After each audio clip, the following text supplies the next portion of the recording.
Dobre, viete čo, aby sme nezdržovali tých, ktorých téma bezpečnosti zaujíma, verím, že skoro každého, tak sa verím presunú čoskoro a zaujmu svoje miesto. A ja by som odozdal slovo Jurajovi Belkovi zo spoločnosti Fortinet, ktorý nám odprezentuje dneska prezentáciu na tému Je vaša spoločnosť schopná odolať pokročilému útoku? Ja myslím, že tá téma znie fantasticky a teším sa na prezentáciu. Ďakujem. Ďakujem. Super. Tam sú hodiny. Ďakujem.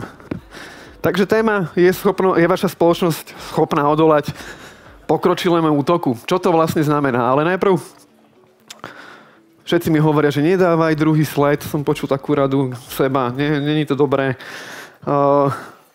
Volám sa Juraj Belko, som zo spoločnosti Fortinet. Ďakujem, že tu môžem byť a prezentovať pre vás. Ja tomu v zásade vôbec nerozumiem, ako hovorí Sokrates, viem, že nič neviem, ale povedzme si teda, že ako to väčšinou vyzerá. Keď sa rozprávame o nejakom schopnosti odolať kybernetickému útoku alebo bezpečnosti u zákazníkov vo všeobecnosti, tak každý si myslí, že firewall. Firewall je to, čo nás zachráni a spasí. Firewall je to, čo nám pomôže vyriešiť všetky naše problémy. No, to tak možno niekedy bolo. Dnešná doba ukazuje, že to už tak celkom nie je. A vlastne prečo? Máme tu takú veľmi ukážkovú situáciu jedného ransomwareu, ktorá nám ilustruje prostredie štandardnej organizácie, teda máme nejaký externý svet, máme nejaký interný svet, kde sú nejaké počítače, bežíme nejaké aplikácie, bežíme nejaké databázové servere, vyrábame, operujeme, ponúkame služby.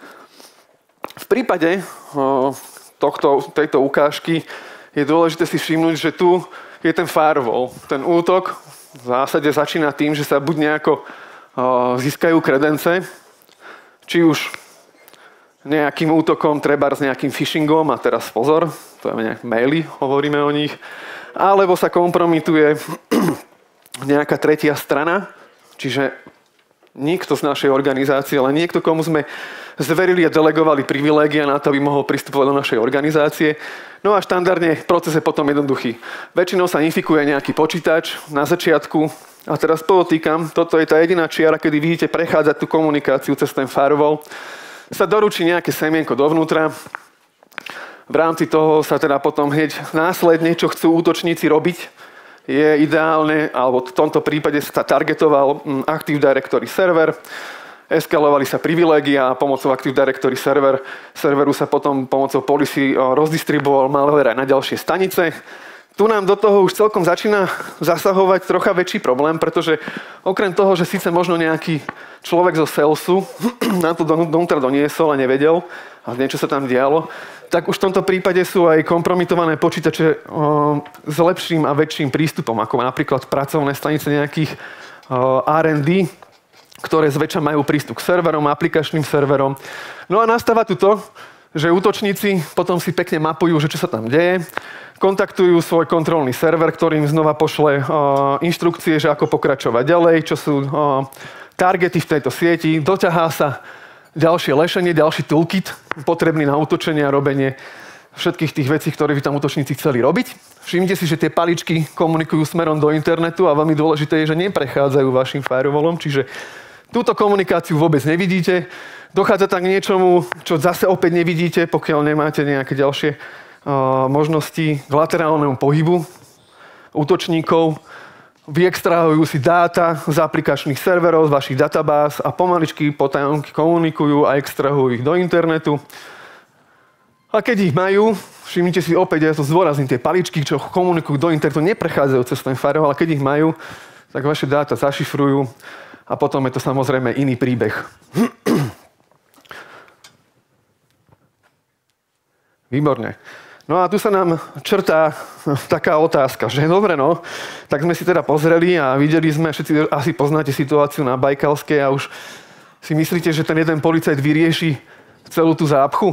Nie, musia mu k tomu asistovať nejaký ďalší, ideálne ešte nejaká svetelná signalizácia pred vstupom do Bratislavy, ktorá zníži rýchlosť, aby to chudák celé vedel uhendlovať a nezomrel tam sám a nezostal v strede nejakej kolosálnej zápchy stáť a pracovať. No a teraz, keď sa máme rozprávať o tom, že či vaša organizácia je schopná odolať nejakému pokročilému útoku, sofistikovanému, ako sme si ukazovali. A ako to vlastne rozmeniť na drobné, ktoré technológie implementovať. Budeme sa rozprávať o rôznych trojpísmenkových skratkách, ktoré možno pre niektorých nebudú nové, možno pre niektorých budú nové. Ja sám som mal z toho veľký guláš a preto tento problém mačky používam na ilustráciu, lebo ja som ho vytvoril pre kolegu ako na rýchlu ukážku toho, že ako to funguje a tak nejak sfamiliárnil, že ho so sebou nosím a ukazujem ho už rok. No ale o čom vlastne hovorí? Prečo spomínam mačku, prečo spomínam byt? Je tu krásna analogia toho, ako to celé funguje a keď človek začína rozmýšľať nad tou securitou, že na čo sa má vlastne sústrediť, lebo akademických prístupov je strašne veľa. Môže si to naštudovať, ale strávi strašne veľa času, že tou teóriou, potom je tu prístup cez nejaké certifikácie, respektíve cez nejaké štandardy. To je tiež celkom problém, ale keď ten úvodný kick-off treba spraviť a začať rozmýšľať, že kde a ako, tak táto analogia mi celkom pomáha, aby pomohla nasituovať tú situáciu a rozmýšľať, že prečo aj jedno áno a prečo nie druhé a prečo, keď napríklad mám antivírus, prečo neviem, na čom je firewall a podobné otázky. Takže, vrátim sa k téme.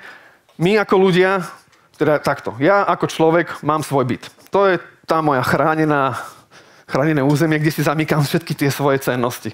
To, čo je u mňa doma, to sa počíta, ako sa hovorí, hej. A hneď ako som si kúpil byt, prvé čo bolo, tak som sa nainštaloval dvere. Parádne dvere, hrajeme sa, že sú aj inteligentné, že vedia poslať správu, keď niekto zaťuka, niekto zazvoní, možno aj s nejakým videom, možno majú aj nejaké kódy, hej. Ale rozhodne som chcel nejaké bezpečnostné dvere, nie nejaké obyčajné. No a hneď zápätí na tom, keďže byt bol na prízemí, tak som musel si postražiť takú vec ako okna. Pretože jednak mi bránia, aby sa niekto dostal dovnútra, a dvák bránia tie mreže tomu, aby niekto vyniesol niečo von, keď už sa tam dostane. Hej? Keď tam ten bicykel uvidí, tak ho cez tú mrežu nepreparsuje. No a to je tiež celkom dôležitá súčasť, lebo ľudia to zabúdajú. Okná sú v našom prípade maily a webová prevádzka. No a keď to už takto pekne mám firewall, mám pokryté maily, mám pokrytú webovú prevádzku, analyzujem, čo sa deje. Čo sa potom deje u mňa doma vo vnútri? Trezor. Máme trezor, neviem ako vy, ale ja mám. Tam si niečo schovávam, hlavne to, čo je najcennejšie. Lenže faktom ostáva, že nie všetko do toho trezoru asi napchám. Hej, možno tam dám nejaké zlato, nejaké šperky, možno nejaký seed z Bitcoin. Sú tam zaujímavosti a nie všetko sa mi tam zmestí. Ten môj bicykel, ktorý mám tak strašne rada, stáva strašne veľa peňazí, ja ho mám v obývačke, drahá to strašne nemá rada, ale budiš. A tiež si ho chcem chrániť. Takže sa mi neobchal sa mi do môjho sejfu, tak som si nainštaloval kamery, pretože chcem vidieť, že keď sa mi niekto šmátra po byte, že či náhodou ten bicykel neberie. No a keďže som paranoidný, tak som si nainštaloval aj externé kamery, pretože chcem vedieť, keď nejaký lump príde a už sa niečo stane, potrebujem dôkazový materiál, nejaké informácie, skrátka potrebujem niečo, čo mi dáva informácie, čo bolo pred tým útokom, ako na mňa zaútočil. Super. No a prečo to vlastne rozprávam, alebo prečo to ukazujem, spomínam nejakú mačku. Problém je vtedy, keď ja mám infraštruktúru a chcem to v piatok zabaliť a ísť na dovolenku. Alebo k deťom, alebo proste len mať víkend, alebo proste niečo sa musí deť a ja pritom nebudem. A potrebujem, aby sa mi niekto postaral o moju mačku. Keď ja budem na tej dovolenke a budem oddychovať a mám v tom byte mačku a povedal som si, že tam budem týždeň, môj kamarát Peťo mi ho väčšinou chodí krmiť. No a teraz ja potrebujem ideálne nejaký systém, ktorý spracuje a povie mi, že OK, niekto otvoril dvere, to je notifikácia, niekto prišiel, notifikácia, kamera, pohyb, ale neberie bicykel, krmí mačku, mám nejakú inteligentnejšiu kameru, tá rozozná, že to je môj kamarát Peter, OK, notifikácia sa neposiela. Ale v prípade, ak príde niekto a bude niečo chcieť robiť s tým môjim bicyklom, tak už mám hlavne informáciu, že sa niečo dialo a mám komplexný obraz, pretože keď príde policajt a povie mi, že dobrý deň, nezmizol ten bicykel, tak mám vonkajší záznam, vnútorný záznam, ale čo je hlavne dôležité, celý ten systém sa hráme, že ma bude na tej dovolenke otravovať až vtedy, keď je nejaký problém a je nejaká reálna hrozba. Nechcem predsa sedieť na dovolenke a čítať si notifikácie o tom, že mi niekto 14 krát zabúchal na dvere, keď ich neotvoril. Ale chcem si napríklad prečítať notifikáciu, že mi niekto zabúchal 14 krát na môj sejfik a neotvorilo. To už je celkom zaujímavá situácia, niečo to musí automaticky vyhodnotiť. Takže, ja si pomôžem ešte takýmto jedným krásnym videom, dúfam, že sa prehrá. Poprosím režiu. Máme tu krásnu bránu, hej, kovová, kód na zamykanie, mreže, všetko, hej, ruku nevobcháte. Ideálne osadená v betóne, dobre urobená. Človek si povie, vybavené, hej. Otázka ale teraz nie, je táto brána bezpečná? Vyriešila váš problém? Vidím, že sa smejete, super. Som rád, že po tej prestávke a kávičke celkom nespíte. Takže, ako vlastne... Ide mi to ďalej? Poprosím prekliknúť režiu. Dobre. Čo je dôležité si teda uvedomiť? Dôležité si uvedomiť, že tá naša infraštruktúra už nie sú len nejaké siete, kde máme switchiky, rútre, wifičku, ale už sa nám troška rozšírila a musíme uvažovať aj v kontexte užívateľov, ktorých máme. Musíme uvažovať aj v kontexte ich zariadení, respektíve zariadení, ktoré používame v sieti, ako sme si hovorili, nie na všetko, či nie všetko môžeme vopchať do sejfu, o tom si ešte pozrieme. Ale čo je najdôležitejšie, už nám do toho zasahujú aj cloudové aplikácie. Cloudové aplikácie nevyhnutné na beh našej firmy. Napríklad za všetky spomeniem Office 365 alebo Google Cloud. Čiže tu je dôležité si uvedomiť, že nie je to už len ten firewall a tie infraštruktúry, ktoré chránime, ale je toho trocha viacej. No a keď sa na to mám pozrieť tak nejako akademicky, ako sme si hovorili, tak tu je nám MITRE nám popisuje attack sequence, respektíve jednotlivé fázy toho útoku a čo sa s nimi deje, respektíve kde všade ich môžeme vidieť v rámci nášho Forti portfólia. Ale čo je dôležité si uvedomiť, že sú tu nejaké veci, ktoré sa udejú pred útokom, tu je hranica toho útoku a veci, ktoré môžeme pozorovať po útoku. Vidíme, ak to celé komplexne máme nastavené, že vonkajšie kamery sa nám oplatia a takisto sa nám oplatí aj safeik, ale vieme to celé poriešiť celkom rozumne, nie jedným policajtom, ale súhrnom policajtov, ktorí pomáhajú nám vyriešiť náš problém. No a ďalší akademický slajdik, ktorý tu máme, nám hovorí, že ako sme na tom. Respektíve, keby sa nám takáto vec stane, tak tuto, a budeme si povedať, ako to máme čítanie, tu je, že úroveň protekcie, čím viacej, tým lepšie, čím viacej pásikov, tým viacej Adidas. A tuto je moja úroveň mojej vyspelosti. Všimnite si, že level 1 na začiatku je nejaký Basic Network Segmentation, to si ešte pozrieme. A tuto hore je už SOAR a MDR, respektíve manažované EDR, ale čo je dôležité si uvedomiť, že tu je taká hranica, kde sa to delí medzi pasívnou a aktívnou ochranou. Pasívna znamená, že dobre, mám visibilitu, vidím, ale ešte stále musím, ak sa hovorí, vlastnou hlavou niečo urobiť, aby sa niečo stalo.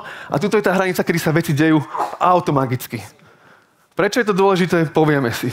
No, ale dobre, teraz, že ako to vlastne celé uchopiť? Sme si povedali ten akademický prístup, možno aj niečo z praxe, ale dobre, ako to vlastne robiť, kde začať? Základné pravidlo v security rozdeľuj a panuj. To znamená, že jednu veľkú kopu rozdelím na dve menšie, tú menšiu na ďalšie dve menšie a postupne si ten problém popisujem, až mi to kaskadovo spadne do jednej neuveriteľnej veľkej polisy, ktorú potom bude mať každý problém čítať. Čiže ako som hovoril, tento obrázok už poznáte. Štandardnými túlami ste mali možnosť vidieť tú aktivitu tu.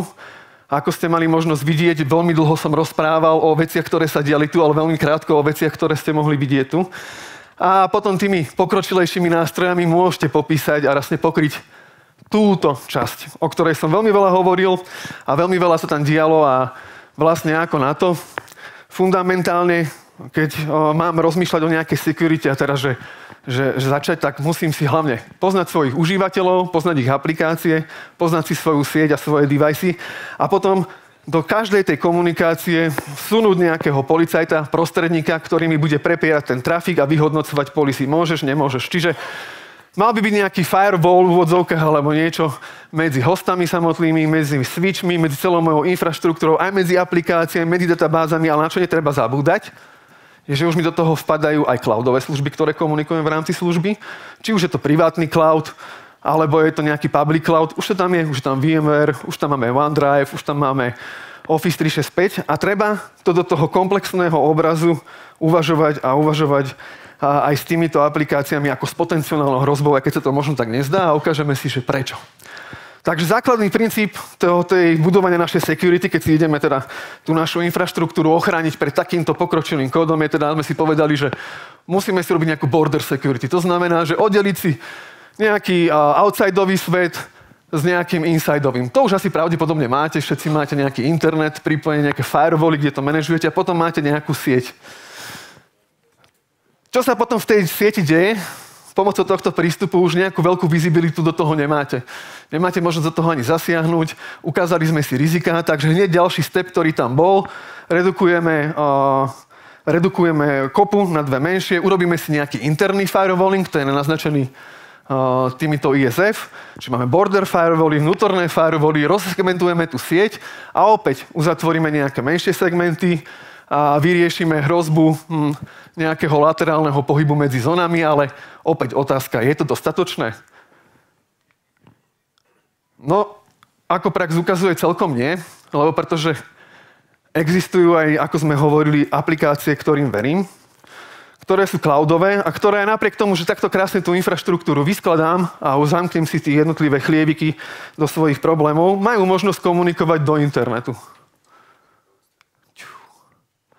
Čo je dôležitejšie, je, že tie isté aplikácie cez tú istú infraštruktúru, koncové stanice, komunikujú aj dáta dovnútra. A čo je ešte horšie, čo si veľa ľudí neuvedomuje, že aj napriek tomu, že máte nasadené aktívne ochrany, ako IPS, robí Deep Packet Inspection a sme už celkom vysoko v tom major leveli, tak tá aplikácia môže celkom poľahky obísť tieto bezpečnostné praktiky a infikovať okolité stanice, respektíve ďalšie organizačné jednotky mojej organizácie. Trebárs táto červená linka znázorňuje rozposlanie malvéru cez Office 365. Dostane to jeden užívateľ, pošle to druhému. Ak to mám takto nastavené, efektívne mi to obíde všetky moje best security policy, ktoré tam mám a útočník pokračuje ďalej. No dobre. Takže sme si povedali, ako to rozsegmentovať, že nemáme zabúdať na inšpekciu cloudových aplikácií a pozerať sa hlavne do L7 a robiť analýzu.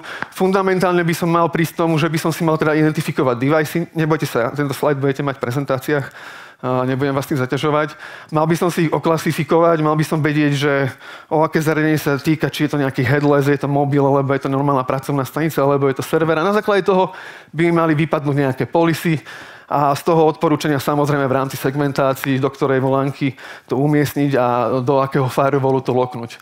No dobre, to sme si povedali, ale o tom infraštruktúrálnom prístupe. Hej? To znamená, že prichádza to, lenže ako sme si hovorili, musíme mať pod kontrolou aj naše device. To znamená, že v dnešnej dobe kontrola deviceov je EDR-ko.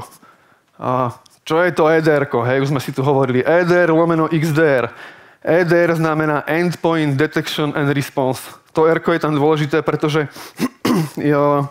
ako si ukážeme, je to tá vec, ktorá nám šetrí čas a ktorá nám hlavne pomáha a odlišuje nejaký tradičný prístup antivírusový. Nainštalujem si antivírus na môj počítač a budem ho chrániť. Povyšujem na vyšší úroveň, pretože EDR-ko, ja to volám antivírus Next Gen a ešte ostatní páni zase tu o tom budú asi pravdepodobne rozprávať. Je obohatené o threat hunting a ako mi to vlastne pomáha, hej, lebo som tu povedal.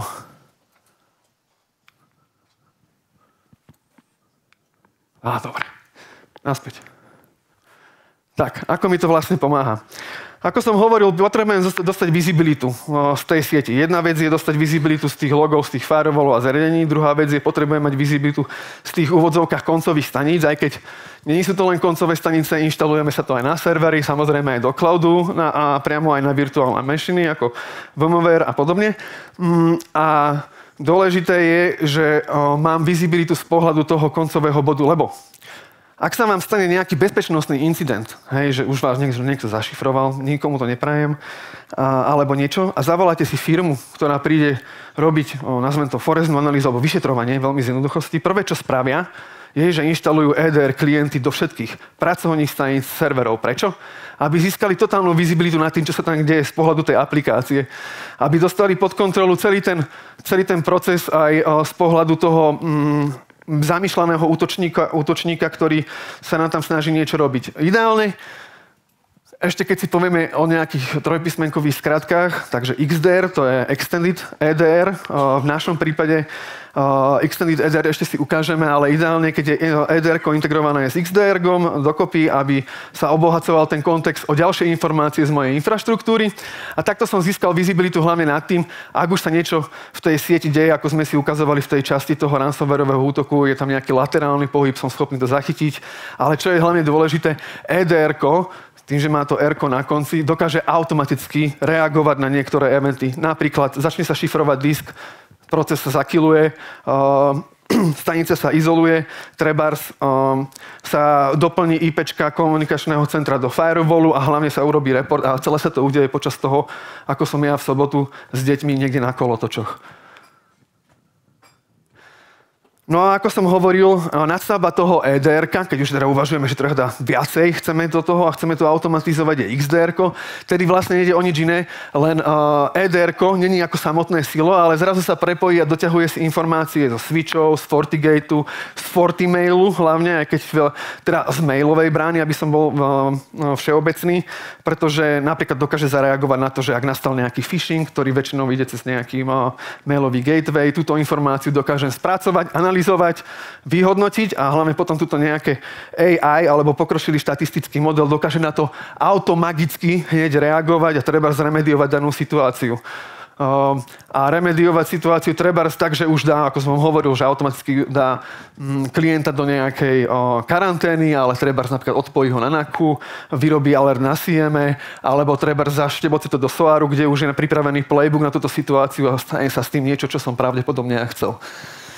Dôležité, čo tu chcem znázorniť, je, že ako sme sa rozprávali, AI a používanie AI v dnešnej dobe je celkom moderné. Ja sa celkom vyvarujem tomuto termínu. Ja mám radšej pokročilý štatistický model a ten je hlavne taký dobrý, ako máte dobrú vzorku trénovacích dát. Čiže keď trénujete nejakú AIčku, potrebujete nejakú veľmi dobrú vzorku dát, na ktorých vytrénujete, aby potom bola efektívna, hlavne bola užitočná. A teraz ako to funguje? U nás FortiGuard je oddelenie, kde sú naši threat researcheri, 550 to bolo naposledy, ale myslím, že to celkom rastie. Pracujú, analyzujú malware, spracovávajú telemetriu z celých našich Forti zariadení, ktoré sa tam posielajú. Tuto je taká štatistika, že koľko majú možnosť vidieť za deň. Ale dôležité je, že oni z toho potom vyplujú tie trénovacie sady, natrénujú, aby už tie natrénované sady aplikujete či už na svoje webovej bráne, mailovej alebo na firewall. Ale dôležité je, že ten celý heavy lifting, a tá dôležitá časť ten náročná na výpočet sa deje kdesi v cloude, niekde na pozadí a vy už len konzumujete služby. Ďalšia dôležitá vec je, prečo sa rozprávame o nejakom EDR-ku a integrácii s ďalšími komponentami sieti, je, že nám hlavne dáva možnosť rýchlejšie reagovať.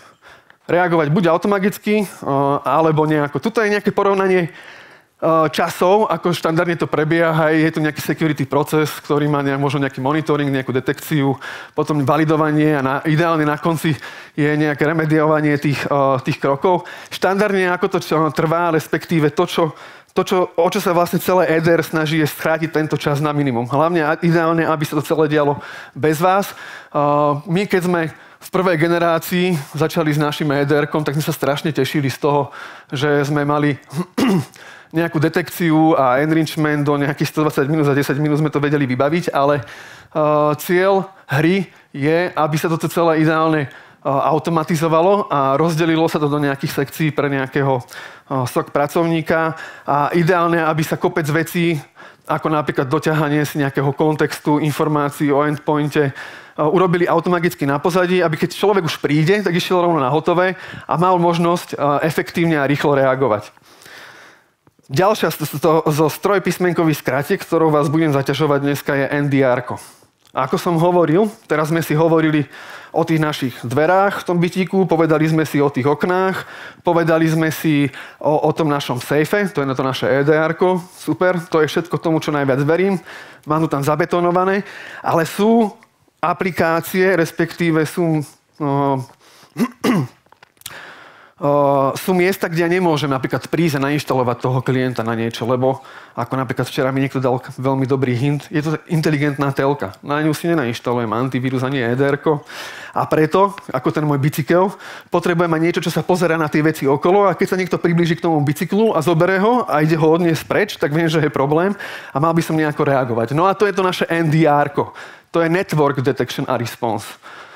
Rozdiel je v tom, oproti EDR-ku, že EDR-ko žije v tom device. Network Detection and Response je vec, ktorá sa pozerá na webovú prevádzku z pohľadu proxy, prevádzku z pohľadu FortiGateov, zo sandboxu, skrátka na sieťovú prevádzku, analyzuje ho a na základe toho, že sa tam niečo deje, a zase opäť využíva pokročilý štatistický model, vám dá veľmi dôležité insighty na to, že tu môže byť hrozba. Napríklad niekto sa priblížil k bicyklu, zdvíha ho a odchádza. To ja už viem, že je problém. Alebo, ja neviem, najčastejšie v nejakých OT svetoch sa to celkom využíva, aplikuje. Mi vraví, že tento PLCčko vykonáva celkom divnú komunikáciu, prosím ťa, posviec si na to. Alebo táto telka začala komunikovať do Číny, čo pred mesiacom nebolo a komunikuje celkom intenzívne, prosím ťa, posviec si to na to. Čiže NDR berte ako taký insight na vašu sieťovú prevádzku. Je to tá vnútorná kamera, ktorá sa pozerá, kto sa šmátra, nešmátra, či je to Peter, ktorý prišiel nakrmiť mačku a hneď odchádza. Je to môj legitímny užívateľ, alebo je to nejaký užívateľ, ktorý prišiel po môj bicykel a bere ho preč. Ďalšia vec, ktorú by som chcel zdôrazniť veľmi, opäť, je, že netreba zabúdať teda na tú mailovú ochranu. Všetkým je úplne jasné, že v prípade, že vstupuje mail do mojej organizácie, štatistika hovorí, ktorá sa už dosť dlho nemení, že 95% útokov sa udeje cez mailový vektor, či už ide o phishing, ransomware alebo čokoľvek. Tá úvodná vec, ako sa dostať je nejakým dátam alebo treba s nejakým kredencom, je práve ten mail. Čiže asi vieme, že treba analyzovať už aj z pohľadu nejakého DLP alebo z pohľadu nejakého anti-X ochrany antivírovej, že čo teda k nám do organizácie prichádza, ale najčastejšie, čím sa teraz stretávame, je, že ten Office 365, respektíve tie cloudové služby nabúdajú na popularite a je to infraštruktúra, ktorú už ja nemám pod kontrolou. Už nemôžem zobrať FortiGate a zmeniť MX záznamy. Microsoft mi to nedovolí, ale musí existovať možnosť, ako aj napriek tomu by som mal vedieť kontrolovať mailovú komunikáciu a v prípade, že je tam niečo zlé, ideálne zamedziť, aby sa vôbec doručila tomu užívateľovi a on na to mohol kliknúť. Čiže z môjho pohľadu v dnešnej dobe je pri mailovej ochrane veľmi dôležitá integrácia s Office 365 a s cloudami. A čo je ešte viacej dôležité, na čo strašne veľa ľudí ešte viacej zabúda, je, že treba kontrolovať aj odchádzajúce maily. Že treba mať jeden centrálny bod, cez ktorý to vyplujem von a netreba, aby každý server vedel komunikovať do internetu a postfixy posielať, pretože toto sú odchádzajúce maily, DNS-ko sú najčastejšie spôsoby, ako vedia od vás útočníci exfiltrovať dáta. A ako ste mali možnosť vidieť aj v tom prvom prípade, to boli tie nožičky, ktoré išli síce do internetu, ale neprechádzali cez firewall. A ako to predsa môže ísť do internetu, Juraj, keď všetko ide cez môj firewall?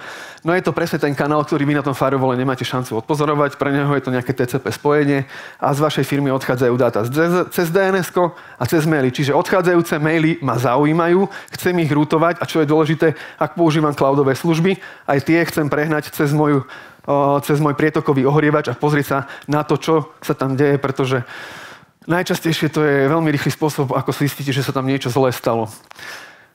Tu sa dostávam k ďalšiemu oknu, ktoré sme si ukazovali. Ja som už o ňom trocha hovoril, ale tu si to tak trocha zvizualizujeme, že je dôležité, aby sme mali pod kontrolou aj webovú komunikáciu. Či už našich užívateľov, čo sťahujú, čo uploadujú, ale takisto aj serverov, ktoré komunikujú. Takisto by som chcel komunikovať aj vyhodnocovať aj trafiku backendových a manažovacích služieb v cloudových službách. Dáva mi to potom možnosť hlavne vidieť väčšiu analytiku nad tým, že z pohľadu užívateľa, čo sa mi deje, čo sa dialo vo sieti. Hlavne môžem potom granulárenejšie krájať prístup a robiť nejaké ďalšie obskúrne veci, ako napríklad browser isolation, ak užívateľ ide na stránky, ktoré už dopredu viem, že sú zlé, ale dôležitá správa je, že treba, aby sme tú webovú trafiku monitorovali, či už ktorá odchádza zo spoločnosti, ale aj tá, ktorá prichádza.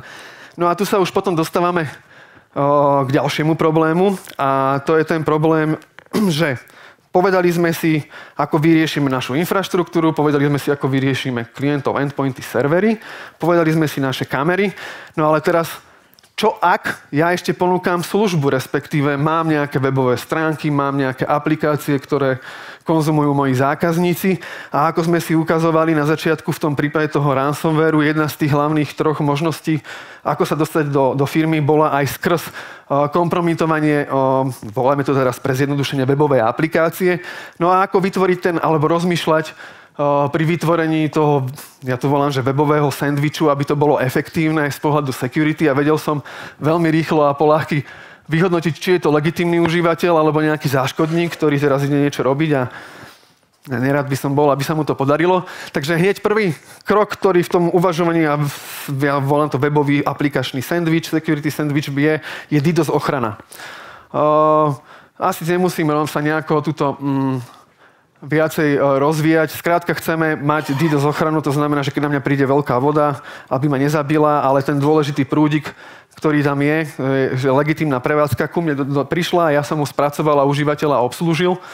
Druhá vec v tom webovom sandwichi, hneď za ním je teda ten firewall, štandardný, kde máme source, destination IP, nad tým je nejaká anti-X ochrana.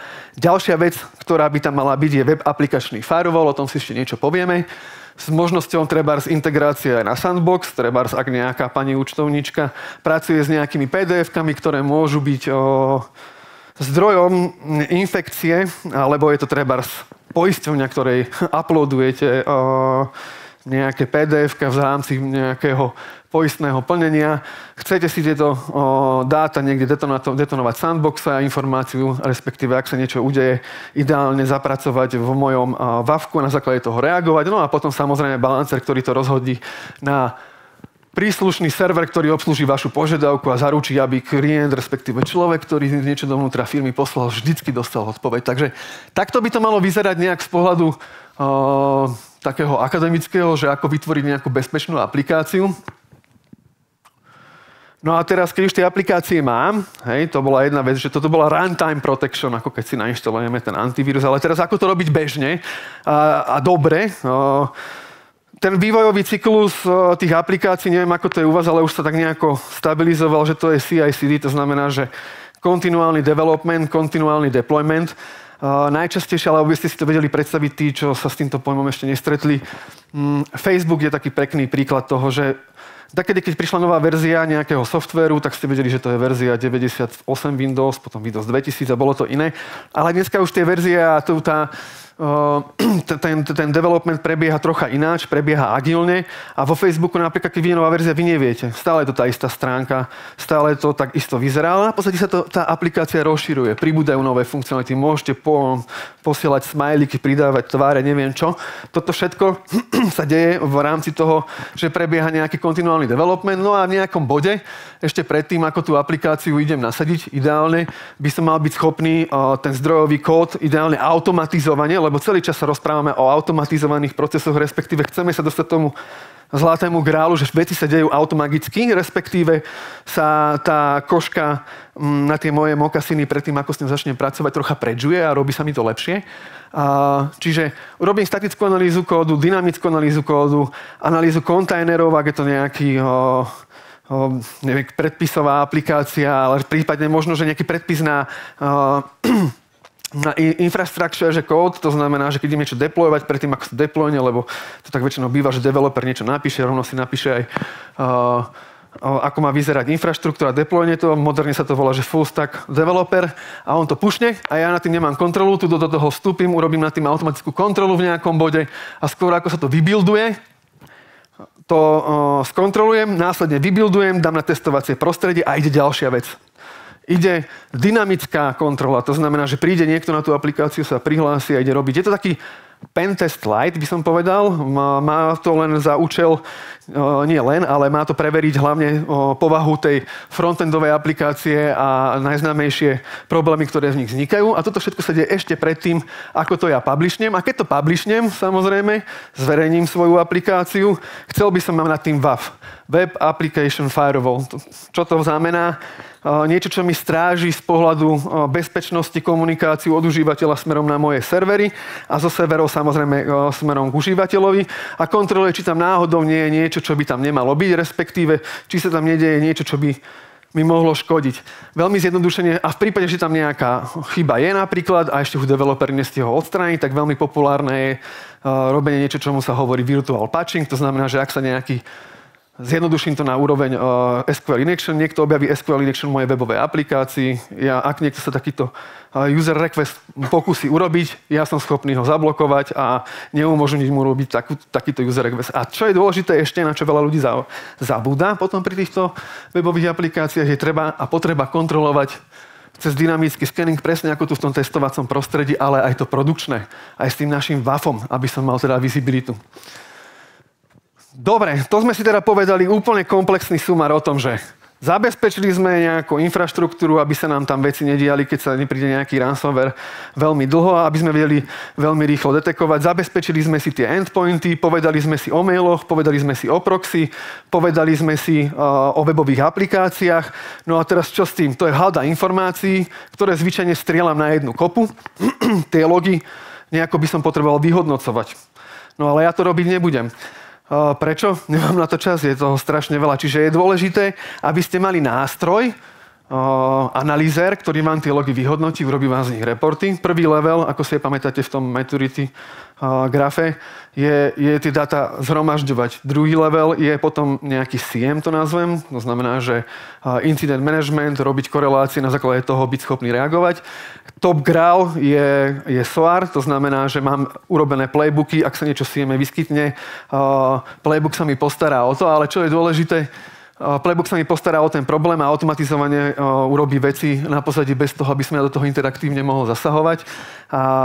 Ale čo je dôležité, niečo mi to musí tú visibilitu spraviť. Musím mať miesto nejaké, kde sa pozriem a mať pripravené dashboardy, kde naprvu uvidím, že je tu problém, dashboard pre NDR mi hlási takéto veci, tuto nejaká webová aplikácia, aby som to mal pod kontrolou. A ako som hovoril, sú také u nás rôzne levely. Začínate tým, že je analyzer, potom postupne je teda ten SIEM, na vrcholu je SOAR a väčšina ľudí v prípade, že hovoríme o reportoch, vizualizácii, sa toho bojí. Aj ako som aj ja hovoril, že nerad by som to robil, lebo je to veľa. A čo je nové a čo teraz vlastne je celkom pre mňa prívetivé, je, že sa objavuje LLM-ko aj v tomto svete, to znamená, že predstavte si veľmi zjednodušene chatbot, ktorého sa na rôzne veci môžem rovno spýtať.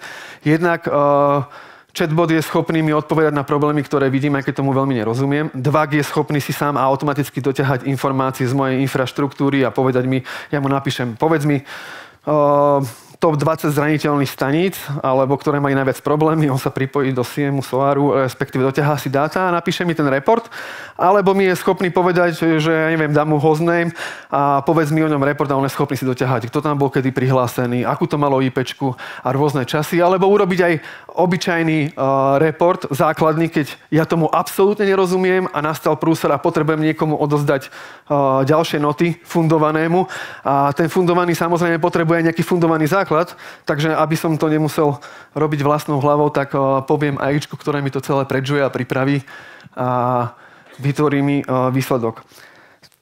Celé toto všetko, čo sme si teraz povedali a prečo sa o tom rozprávame a prečo to orchestrujeme, je hlavne kvôli tomu, že aby sa ten čas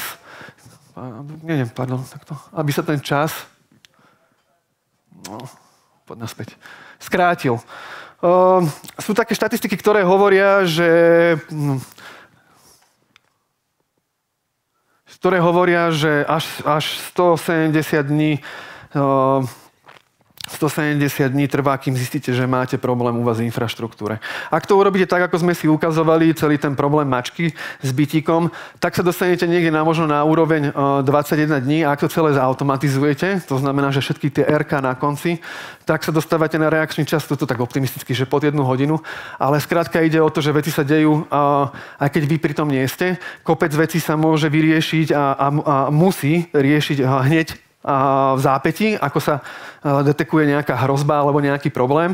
A v zásade ide o to, aby sa váš čas skrátil na najnižšie nutné minimum, pretože aj tak sme už saturovaní rôznymi alertami a inými úlohami a nedaj Bože, tak ako to väčšinou býva network a security operations spojený ideálne v jednom človeku.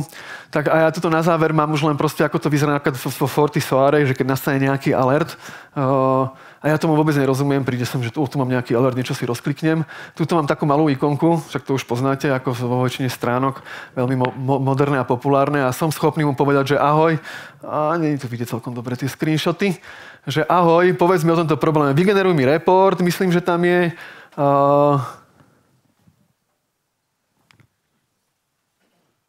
Ide to?